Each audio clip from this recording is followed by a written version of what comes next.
Jordan O'Connor here, and in this video I'm going to break down how you can build amazing team culture inside of your business. And this doesn't matter if you have an e-commerce brand, an agency, or any other business really. The fundamentals apply for every single business, and at the end of the day, building a really good culture is some of the most important things when it comes to running your business. Because the thing is, at the end of the day, unless you're a one-man show or you're a freelancer and you're just optimizing for massive profit margins and trading your time for money, which can work. I know some of my friends do this. They're extremely profitable and they make more money than some people that have big, massive businesses. However, if that's not you and you're actually trying to build a business where you have dozens of employees or people working for you, then it's really important that you actually build culture inside of your company. So this is something that I've been really focused on over the last, let's say, 12 months. And when new people join our agency, they tell us about how other agencies worked or their previous experience, and actually it baffles me how people run their companies. But I'm going to talk about a couple of things that we do inside of our agency, Email for Brands, and what we've done to keep this top of mind when we're building our culture, to make sure that everyone that works for us is, enjoying what they do every day. They're getting the work done, and we don't have to micromanage and constantly be at people to actually do the work. Okay. And a lot of this stuff, this is going to be a broken down version, but if you want a detailed breakdown of this, I highly recommend reading the book No Rules Netflix. I actually listened to it. I remember listening to it while doing a lot of running, but it was really good. It's a very long book, but how Netflix, the way they do their culture is really interesting. And I know a lot of the bigger tech companies have followed them, but it's easy to do. At a smaller level. So I'd say at the bigger level, it's much harder to implement. But yeah, I'm going to go through a couple of things here. I have it done on my Remarkable. So the first one is to have a vision, mission, and values. So a couple of years ago, we got really clear on this. Our goal is to generate over $1 billion in email sales for our clients and become the best in the industry by striving to give the best results with the utmost efficiency. And there's more of a detailed breakdown. We have core values as well. But when you have this mission and vision that we're striving towards to become the best in the industry, and we just won the award for Global Email Marketing Company of the Year 2025, right? And we had this vision and mission 2 years ago, and then we got that award this year, so it's really good. And we're pushing to generate over $1 billion in email sales. When you think about that, it used to be 100 million, and then we changed it to $1 billion. When you think about that, $1 billion, it's so much money, but I know we can get there over the next few years. It might take 5 years, might take a little bit more. We could do it in less. But having that and reminding the team of that is there's just a bigger reason why we're showing up every day. And then you obviously want to have core values, and these can change. So it's really important that every quarter you go back and that you look at your core values and you figure, okay, is everyone aligned with these? And you can actually do a scorecard. I highly recommend reading the book Traction, and you can follow the EOS system. So we actually had a lot of this implemented already, and then at Christmas time, I read the EOS system or Traction, and we implemented that. And what you want to do is you can take everyone on the team and you can see how they align with your company core values. And like I said, sometimes they change. We had one that used to be basically having the client as number one, but then we were sometimes that's not the case, because if a client, let's say, treats some of our employees negatively, or they have or they're cheeky, or let's just say we have a bad client, right? Rarely happens. Let's say we have a bad client. Well, client's not number one. The most important thing is actually a company, and whatever is in the best interest of the company is the most important thing. So we change that, and we've added and removed some over time. But you also don't want to copy these. This is not something that you just want to put into ChatGPT and be create a vision, mission, and values. This is something that has to align with you, that you truly believe in, and that everyone in the company believes in as well. A big one for us is to have a goal outside of work. That's so important, because business and work is just one part of your life. But then you have, things outside of work. And for myself anyways, it's really important that everyone inside of our company is always striving to do more outside of work. So if this is, trying to complete some sort of physical challenge, that's what I've generally done. If it's an Ironman or a marathon or even powerlifting or something like that, it could be learning a new language, it could be traveling, it could be moving to a new place, or learning some sort of new hobby. Okay, so that's one, is to have vision, have a good company vision, mission, and values. Number two is to have clear roles and responsibilities. Now, this might seem very simple. However, there was a couple of people that we hired that their roles and responsibilities changed over time. And then it's hard for them to, show up every day and strive and enjoy what they do when there's no clear role and responsibility and a clear blueprint or pathway on how they can grow.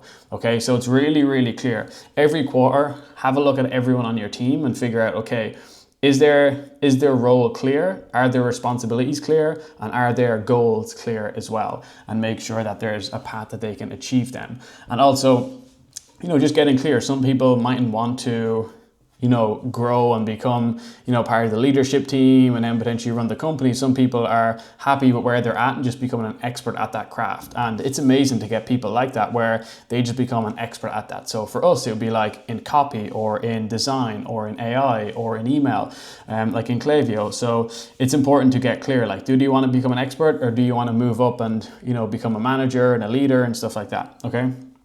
And thing number 3 then, and I'm actually going to take a photo of this because my Remarkable is going to die on me. It's on 2%.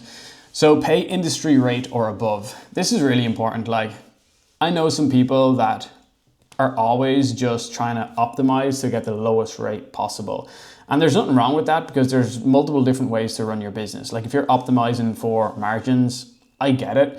But if you're trying to build an amazing team and people that will go above and beyond, I personally think it's always just better to pay above or at industry rate or above, okay? And this can change really, and obviously it will depend on where abouts, your employees are in the world. But I always recommend paying more rather than less. Like, don't try and always cut your employees or the people that work for you. Don't always try and cut their pay. If anything, try and have some sort of plan where you can keep raising it, okay?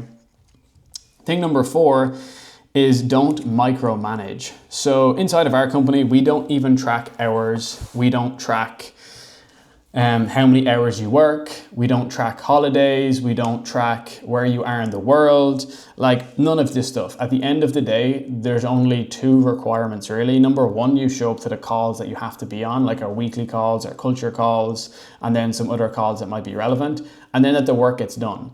So everyone knows their weekly, monthly, and quarterly goals and everything then that feeds into that. And the most important thing is that that's done and that every other team member gets what they need from you, okay? There's no point tracking screen time and doing this all this sort of stuff. And once again, this can work. And I know people that do this and they pay below industry rate and that's the way to do it. And look, if you're optimizing, I get it, at the end of the day, the goal is to, build stack cash, and that was my last video talking about building a war chest. But you can still build a massive war chest and do all of this stuff because if you have an amazing team, they're going to go above and beyond for you, which is going to deliver better results, which is going to get more client referrals and more business in the door, which is going to lead to more for front end, and it's just constant upwards spiral. Okay, so don't micromanage. Right, next is to invest into hiring. So you can work with agencies, recruitment agencies to do all this for you, and you're going to pay for it, right? Recruitment agencies can definitely get very, very expensive. We've hired 2 now at this point, and the experiences have been okay, but I highly recommend, if you're an agency especially, to build an in-house recruiting system. And this is pretty simple, really. Like, all you have to do is you just have to have applications, and we do this like we have really different job applications. So you have applications, and then you filter through those applications, and then you have a pipeline, and then you filter through the pipeline, then you interview people, and then you can also have a talent database and then a talent pool. So you can headhunt people from different companies, and then you put them into a database, and you go through those people, you mine those people, and then anyone that's a good fit, you reach out to them and you get them to apply. So it's pretty simple, really. If you just spend like 30 hours trying to understand the hiring system and building out a couple of CRMs, it's pretty simple stuff. So I highly recommend investing your time into hiring and actually do multiple different interviews so you can get people So you can like get really good people for your company. First thing you want to do is make sure they're a good culture fit, and then you want to make sure that they're able to that they pass like certain requirements. If they do, then you want to give them a test task, and then once they pass that, then you want to actually move on to final interviews, okay? And make sure that people keep the same tone and the same like formality all the way through, because the last thing you want is like people get to the final interview and then sometimes people might drop the ball because they think they have the role, okay? So invest into hiring. So I think as a founder, it's one of the most important things that you can do. So obviously you want someone to help you out with it, but it's really important that you're doing the interviews and that you are making that decision, okay? Because they're going to be the person that is representing your company. The next thing is culture calls and to give away prizes and bonuses. So for us, we do this, there's an app called GatherTown. It's kind of like a virtual office, and we do this, and generally bi-weekly we will do a GatherTown call where we don't talk about work. We literally just talk about personal stuff, social stuff. We just have a laugh. And the last time we actually gave away, there was like a GAA match on between two of our account managers in their local towns, and it was like a final, and we basically like got the team to vote on that, and whoever won, like whatever one they voted on, if they won the game, then they got a bonus, right? A small bonus, but it's like it was really fun, and we done a bunch of other things that day as well. But like just having fun on these calls where you're not talking about work and you're getting to know people more. Like have a think about it right now. Like have a think about your team. Do you know who's married or who's not married? Do you know if people have kids? If so, what are their names? Do you know the exact place where people are living? Do you know what their hobbies are, what they like to do at the weekend? Okay, like all of these things, it's really important to like know, you don't have to know everything about your team, but I think it's really important to like have this personal connection.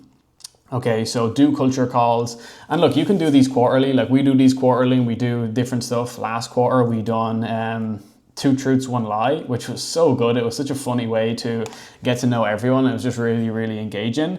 But yeah, do culture calls, give away prizes, give away bonuses, especially for people, if people have done really good work as well. And then just like have fun and get to know them personally, right? So like I kind of mentioned, just make sure you're having fun with it. Make sure like everyone's having fun with it. Like you don't want to be doing these culture calls where they're a dread for people. Like you want to make sure that people really enjoy them and people want to show up with them because they're going to be fun. So when we do these, like we don't talk about work at all. Like obviously, like we say work's not allowed. Sometimes 1 or 2 things will come up, but we try not talk about work at all. Okay, so that's really it. My battery has just actually died on my Remarkable, but go back through those things. I'll quickly run through them again. Make sure you have vision, mission, and values, clear roles and responsibilities, pay industry rate or above, don't micromanage, invest into hiring, and then culture calls, and you can give away prizes and bonuses and make sure you get to know everyone personally. Go do this for your company. If you got value from this, please comment below. And if you want to see me make any other videos, please do let me know, because I'm slowly running out of ideas. I had a big, massive backlog, and now I'm trying to get creative. So if you want to see me make any videos, please let me know in the comments below. Talk soon. Cheers.